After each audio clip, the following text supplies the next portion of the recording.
Most of us have read Proverbs 31, some of us have studied it, some of us have sat with it, let it speak to us in quiet moments, but very few of us have ever prayed it. And there is a difference between knowing what a verse says about you and actually bringing it before God and asking Him to form it in you. One stays in your head, the other goes somewhere deeper. Today I want to show you what that looks like, what it means to take Proverbs 31 and turn it into a conversation with God. Before I show you how to pray this chapter, I need to say something important. Most women approach Proverbs 31 in prayer the same way they approach it in reading, trying to measure up, feeling guilty, performing, coming to God with the version of themselves that has it together. But that is not what prayer is for. Prayer is not a performance, it is a conversation. And God is not asking for your edited version. He is not waiting for you to arrive somewhere better before He will listen. Psalm 62 verse 8 says, "Pour out your heart before Him." God is a refuge for us. Pour out, not arrange, not curate, not clean up first. Pour out the tired version of you, the struggling version. The one who loves God and still falls short, the one who has been faithful and is not sure anyone has noticed. You do not need to feel spiritual to pray this chapter. You just need to be willing to come honestly before God with whatever you're carrying right now.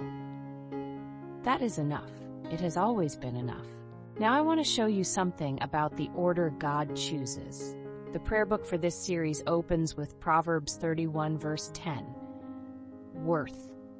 Before diligence, before service, before the early mornings and the running of the household and everything this woman is known for doing, God starts with worth.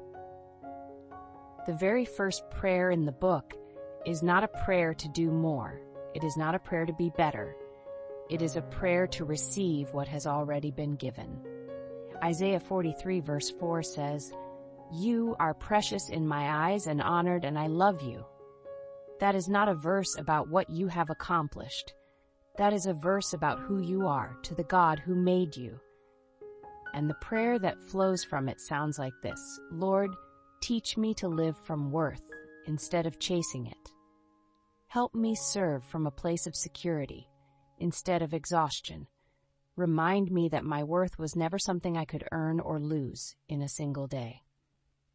That is identity before activity, worth before work, belonging before becoming. That is the order God chooses, and it is the right place to begin. Here is the difference that changes everything. Most Bible study asks, what should I do differently? But praying Proverbs 31 asks a deeper question. What does God need to form in me? Because there is a profound difference between praying for better behavior and praying for transformed character. Behavior changes on the outside, character changes on the inside. And the Proverbs 31 woman, her gentleness, her trustworthiness, her faithfulness in small, invisible things, these are not habits she practiced until she got them right. They are who she became through a life rooted in God. Matthew 11 verse 29 says, "Take my yoke upon you and learn from me, for I am gentle and lowly in heart, and you will rest for your souls." Jesus does not say, try harder to be gentle. He says, learn from me, come close, watch how I do it. Let it form in you, the way fruit forms on a vine, not by striving, by abiding.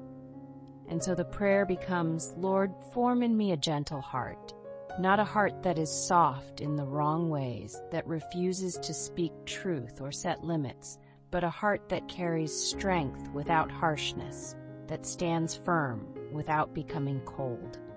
That is the kind of prayer that changes a woman from the inside out. So how do you actually do this? How do you take Proverbs 31 and turn it into prayer? Let me give you 3 simple steps. Step 1, read one verse slowly, not the whole chapter. One verse, and ask God this question. What does this verse say about the woman you are forming in me? Not, am I measuring up to this? But, what are you building here? Step 2. Turn that verse into an honest prayer. Not a polished prayer, not a theological statement, a real one. It might sound like, Lord, I do not feel like this verse describes me right now, but I am willing to let you form it in me. That is enough. It has always been enough. Willingness is the door. God does the work on the other side of it. Step 3. Sit with one gentle question after you pray.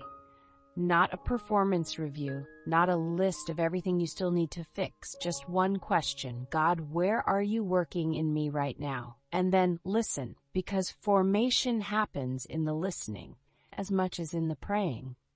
I wrote a prayer book that takes every verse of Proverbs 31, verses 10 through 31, and turns each one into a place of prayer.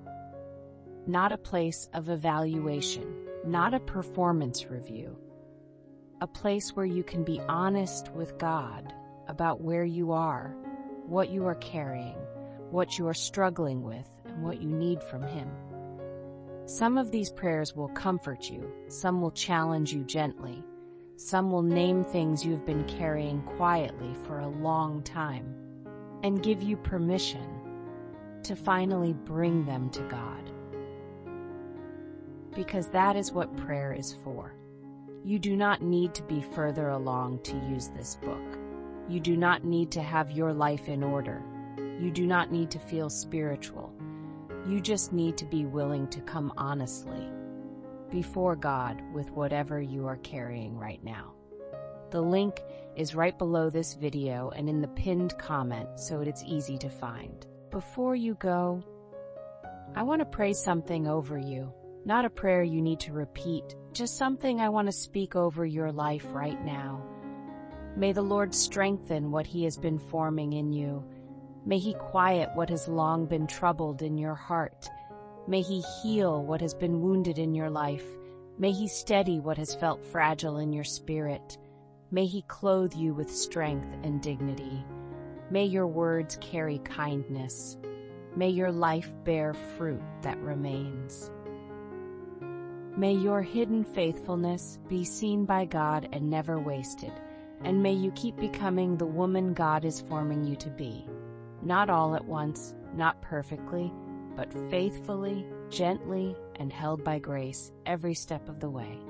Amen. If this video spoke to you today, drop a comment below. Tell me which verse in Proverbs 31 you most need God to form in you right now. I read and reply to every single one because I want to pray that specific verse over you.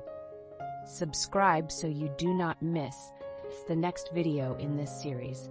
I will see you in the next one. Take care of yourself.